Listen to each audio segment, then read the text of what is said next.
1. Please be aware the following story contains a passing reference to animal killings. I live in the Philippines. Elders here say that when you see a person without their heads, or if their face is blurry or erased, you should immediately tell that person or their relatives to take off their clothing and bury it or burn it, because something bad is gonna happen to them. Like literally bad, like they're gonna be erased from existence. In short, they're gonna die. This is a popular superstition here in our country. I'm a 29-year-old male. Back when I was a tadpole, I don't know how old I was. Maybe too young to only recall a little bit of it. Someone in our neighborhood was seen without his or her head. Can't tell the gender because I'm so young that time. But I was so scared of this event that this superstition was engraved into my mind somehow. To the creepy part. Last night, me and my younger brother and his workmate were drinking. I'm older than him by only 3 years, so he's kinda old already, like me. He's got 2 kids now, while I'm still single, cause I'm weird as fuck. Okay, so, we were drinking this brandy. Just chilling. Me and my bro were reminiscing about our childhood. Adventures, things, stuff we did, stories, etc. And the story about the headless person came up. Well, guess what? Turns out, I was that person. Fuck. I can't believe it, and told my brother to stop fucking with me. It ain't funny. But he insists he vividly remembered the commotion in our house when the person who saw me headless went and told my relatives about it. He told me I wasn't in the house, I was playing outside. He was also just a tadpole back then, and was so sure I was the center of the argument in our house. He told me that our neighbor, an old lady, who we also knew, saw me sitting not far from their house. The neighbor's house was directly next to ours. Our place back then was sort of like a slums, third world problems, and houses were very close to each other, so people knew each other. They have a sari-sari store. It's like a mini-mart that's popular here in the Philippines. Old lady was manning the store. It was morning. She saw me sitting not far from their store, and was reading something or looking at a magazine, and was shocked to see I had no head or something like that. I don't know how she knew who I was because my head wasn't there. Maybe she got scared and took off, then came back and saw me again, this time with my head in place. She then went to our place to tell my mother and grandparents what happened. Of course they panicked, as this was a bad, ominous situation that spells doom here in our country. I don't recall having my clothes taken from me or anything like that. All I know, as I've said, was remembering someone was seen without their head. Didn't know it was me all this time. And being so scared of this particular superstition, maybe I've eavesdropped on them talking about it and that's why I'm scared. As I say, I don't remember very clearly. Memory is a pain in the butt sometimes and can be very tricky. On a good note, I'm still existing and breathing today. Maybe they burned and buried my clothes I was wearing that glitchy early morning, that's why I'm still alive. Maybe not. Maybe this superstition ain't real, maybe it's just a glitch in the system. What do you guys think? One could say I'm a dead man walking now. My own theory or explanation, I've read a study that kids have a higher sense of perception. That's why they seem to sense and see something the adults couldn't. When I was seen without my fucking head, I was reading or looking at a book or magazine. Maybe my neurons were firing on all cylinders that time, because my imagination and I was peering into another realm or dimension. And our old lady neighbor accidentally saw this split-second plane jump of my head. My head was only the invisible part, because it's where our brain's at. My imagination and brain activity is wild and active when I was a kid. I was told I was a sleepwalker, and a heavy sleeper back then, but now as an adult my sleeping pattern is all over the place. Pretty much can't have a decent sleep. I've also experienced sleep paralysis, and all sorts of sleep disorders. Scary, but you can learn to cope with it. Our mind is a mysterious WTF biological machine. Lots of hidden secrets and potential. Or maybe someone was fetching me from the other side. Our place back then was in the metros, Metro Manila to be specific. Even though it's urbanized, lots of concrete, etc., creepy stories and ghost sightings were still prevalent, and lots of animals were killed in our compound during barrio fiestas. It's common here, dogs and pigs were slaughtered for festivities, and remembering vividly the cries of the poor fellows and seeing lots of blood during these events, as it was usually morning and as some kids get up early and get to see the action. As I've said, our compound was small and houses were packed close to each other, so everybody gets to see some action. Maybe our place back then was a magnet of negative energy or something. Also, I got into an accident when I was little, but it's elsewhere. It's on my dad's place. Parents were separated early, and we grew up with Mom, so sometimes I got to go to my dad's place. I was delivering 1-liter bottles of Coca-Cola, got tripped, fell face first, glasses broke, pierced my abdomen, and then I was crying as I faced up. Saw my grandfather from my father's side in that direction I was facing, who's already dead. That's another topic for discussion. I don't know if this me being headless happened before or after that incident. I'm so dumbfounded and confused. 2. Okay, so this literally happened 10 minutes ago. And when it did, I immediately told 3 people at work. One got goosebumps, the other joked about me being Truman in The Truman Show or The Matrix. Yesterday I stayed home from work and was throwing away a bunch of stuff. I found an old white noise generator that I found from Wood, a deal of the day. I bought it for about $10 about 7 years ago. I stopped using it because I found something better to use. It had just been sitting in a corner of my room unplugged for years. I thought maybe I'll bring it to work, someone there can use it. Then realized most of the people there I'd offer it to would be too high-tech to use such an old, outdated white noise machine, so I threw it away. I never gave it a second thought. That was yesterday. Today I hop on the Glitch in the Matrix subreddit, and I see off to the right in the Amazon's targeted banner ad, with that exact same model, old, outdated white noise generator. Now this thing is old.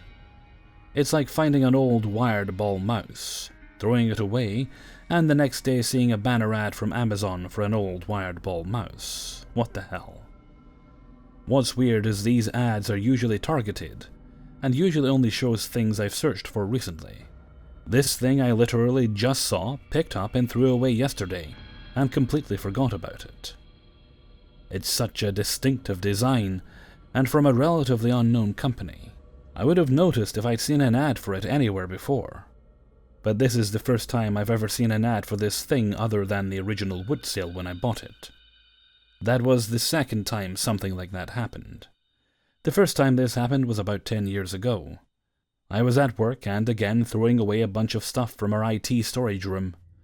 I found an old package with my name on it, with some old RC helicopter parts bought from an online RC helicopter store. I distinctively remember thinking, wow, I forgot about this place. Wonder if they're still in business. I then threw the parts away. The next day I get an email from the same RC helicopter store advertising a bunch of stuff. I thought this was so weird that I did a search to find out the last time they emailed me. Turns out this was the first time they'd emailed me in 5 years. Both times I thought these thoughts silently in my head. No corny movie talking out loud to myself. Today I shall eat a hamburger from In-N-Out. Yes, that sounds just splendid. No cameras in my room. My laptop was turned off and my phone was face down in my bed or in my pocket. I realize it could be coincidence, but the targeted ad is what freaked me out. It would make sense, though, if we are living in a simulation where everything we do or even think can be seen. 3. So to start, I want to make it clear that I am a born skeptic. I don't believe in anything paranormal or glitches in the Matrix or anything. I truly believe that everything has a logical explanation, but I still can't explain what happened to me one day as a child. It was the summer of 1987 and I was 11 years old. I have lived my entire life in the same city. Not a small city at all, but not huge either. Mostly it's an affluent, safe city. At the same time, there was only one main movie theater that had 4 screens, which would now be considered tiny, but back then was normal for here. It was a hot summer day, so my mom and I went to see a movie. The theater was packed, with mostly moms and younger kids because it was an animated movie. About 10 minutes after the actual movie started, I had to go to the bathroom. I whispered to my mom that I needed to go and she told me to go ahead, but hurry up. Remember in 1987, in a safe upper-class area, letting an 11-year-old go to the bathroom alone was perfectly okay. It didn't take more than a couple minutes because all the movies had already started, so the bathroom was empty. I got back to the theater and instantly knew something was wrong. The theater was maybe only 1/4 of the way full, and it was mostly adults and a few teenagers. I was really confused, and then noticed that the movie was different. It wasn't animated. I watched about 3 minutes of it, and those scenes are really burned into my memory. Even though it was 95 degrees outside, I suddenly felt freezing cold, and panicked like I knew something was very wrong and I wasn't supposed to be there. Nobody seemed to even notice that I was there. It was weird.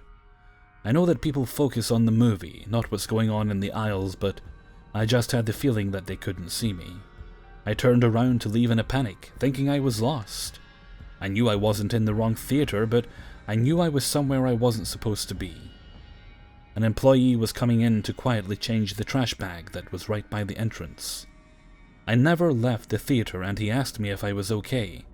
I asked him what theater the movie I was supposed to be in was. My back was to the screen at this point, but I could still hear the wrong movie playing. He looked confused and said, it's this theater. I told him no, it's not. He took my hand and showed me. And sure enough, when I turned around, it was the right animated movie and audience. I sat down next to my mom. She whispered to me to ask what took so long. I had been gone around 15 minutes. I was totally confused. After the movie on the way home, I asked her if there was any mid-movie previews or anything wrong with the movie when I was gone. She said no. I was really bothered about it, but I just let it go. So, fast forward 2 years to the end of summer, 1989. When I was now 13, my mom wanted to see a new family comedy. During the movie, I realized that this was the movie I had walked into. I ended up having a massive panic attack when I saw those scenes. I was so upset my mom had to take me out of the theater to calm me down. I finally told her everything, and as expected, she blew it off, and said I probably just had a nightmare. I tried to explain this. I can't. Our city did not have any sneak peek or early showings of that movie, nor were there any test audiences used in my city. The previews for that movie didn't come out until the end of spring 1989, so I couldn't have seen a preview and subconsciously projected it in a dream or something. Plus, the scene I watched wasn't in the previews. I wasn't in the wrong theater because you'll remember I never actually left the theater, and could hear the wrong movie playing. The theater is no longer there, and we have a large 15-screen luxury IMAX theater now. I can't explain what happened to me that day, but it's still one of the most bizarre, disturbing things I have ever experienced. 4. It was the early 90s. I was, I believe, 6 years old at the time, and in grade 1. Our regular teacher had been away for a while. I don't remember names now because there were 2 to 3 teachers who taught that class. Partly because my memory for details of my early life has gotten worse over the past few years. Anyway, every morning, the youngest grades had to line up in specific places, so teachers could lead their students to their respective classrooms. The day before this glitch happened was like any other day. We lined up in the morning in our usual spot, and our substitute teacher led us to class. We still didn't know when the regular teacher would be back. The rest of the day proceeded as normal. That night, I had a dream that the morning class lineups were changed around. There were 2 buildings with classrooms, and the grade 1 class was in the smaller of the buildings. Our line was moved over so it was the closest to the small building instead of in the middle between the 2. We lined up in the new spot. I was a super well-behaved, conscientious child, so I checked to see that the rest of the students had figured out which lineup they were supposed to be in. Then 2 teachers came over and were talking about how our regular teacher would be back that day. That's it. End of dream. Pretty boring and mundane. The next day, however, when I got to school, our lineup was moved to the spot I saw in my dream. The 2 teachers came over, stood in front of the lineup, and had the exact same conversation I heard in my dream. My 6-year-old brain was pretty shook up by this, freaking out a little bit. I wanted to check if other things were the same as in my dream. I looked around as I had done when checking, to see if everyone was in the correct lineup. And yes, everyone was standing in the same spot wearing the exact same outfit I had seen in my dream. As an adult, I have tried to rationalize this experience. Maybe I had overheard that my teacher was returning before I had the dream. Maybe because I had seen those same kids line up every day for months, it was easy to mistake what I saw as being identical to my dream. At the time, though, I was 200% sure everything that was seen and heard that day was exactly the same as my dream. My brother has offered the most reasonable, albeit boring, explanation. Apparently the brain can miscategorize short-term and long-term memories. This could be entirely possible. Did I create the memory of the dream as it was happening? It was so long ago that I'm not sure I thought about the dream in between the time it happened and the time I went to school. In the end, though, I prefer the "this weird thing happened that I can't explain" explanation. There's something to be said for a little bit of mystery. 5. So let me start by saying this happened a while ago. I don't know, maybe like 5 or 6 years ago? This might be paranormal or not, because this house we lived in was creepy as fuck. Some background. 4-bedroom house, not so great part of town. We were all early 20s, some of us just barely 18. There was like 10 people living in this house. Okay, we partied a lot. Anyway.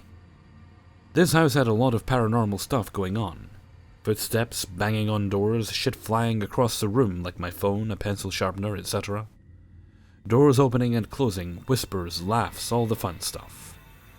Our ghost roommate was rude. Everyone knew about our house ghosty, but we all just went with it. I had been around paranormal shit a lot, so I'd usually be like, oh, okay, and moved on. The reason why I'm posting this here, however, is that I don't think this was paranormal. My then boyfriend, now hubby and friend, saw this as well. I'm not the only one. Okay, so hubby, me and my friend are all sitting in the living room and playing Legend of Zelda. When the front door opens, it was to our left, and our roommate's girlfriend comes in the house. She was wearing a green shirt and some shorts with flip-flops. She came over a lot, so it was no biggie. I say hi to her, but she doesn't say anything. Okay, whatever. About 10 seconds later, our roommate, whose girlfriend just came in, asks us if we want to smoke. Now his girlfriend didn't know he smoked, at all. Like he had a few scares where she'd just show up, and he'd have us distract her while he showered. He smoked a lot of weed, and she was really against it. So anyway, he comes out and asks, and we're like, quietly, "Dude, isn't your girlfriend here, though?" And he's like, "No, she's working." And hubby, friend, and I kind of look at each other like, WTF. Who came in then? It was her. Like it looked identical to her. There's no way he wouldn't have seen her as his room was closest to the front door, like 10 feet away. We asked him if he saw someone. He said no. He was just watching TV. So anyways, we all searched the house. Magically that day we were the only people home, and found no one else there. So we were just like, okay then, and went back to playing Legend of Zelda. Our roommate was still outside, and we were all in the living room. And I literally see roommate's girlfriend open the door and walk out of the house. So I immediately look at hubby and friend and run to the front door and open it. No one was there. So we're all standing around like, what in the actual fuck just happened? The next day she actually did come over and was wearing the same exact outfit she was when we saw her the day before. I even asked her, I was like, "Hey, did you come over yesterday?" And she replied, "No, I was working all day." I don't know, could be paranormal, but me and hubby still talk about it sometimes, and it weirds us out. Hey everybody, Hellfreezer here. Oh, there the neighbors go again. And thank you very much for listening to 5 True Glitch in the Matrix Stories. Episode... well, what is this? I didn't do 5 last week. Episode 73. There we go, that's the thing. Thank you very much to everybody who allowed me to use their stories in this video. Well, what was meant to be a nice, quick video making day, turns out it's probably going to take almost as long as it usually does. Thanks to bookmarks that refuse to sync. Fucking buggers. I mean, I like Chrome, but... and eventually got it worked. It took about an hour this time. Longest it's been. And you can... I'm never sure how much it gets picked up on the microphone, but the neighbours are having a wonderful time out back. And good for them, and enjoy the sunshine. Just, shut the hell up when I'm trying to record, if you wouldn't mind. Thank you very much. Grumble, grumble, grumble. Okay, I'm gonna head off for now, get these videos finished up, then I'll spend the rest of the evening wiggling my toes and eating ice lollies. Sounds like a plan. Okay, so with that, I'm gonna head off for now. So until next time, thank you very much for listening, and take very good care of yourselves.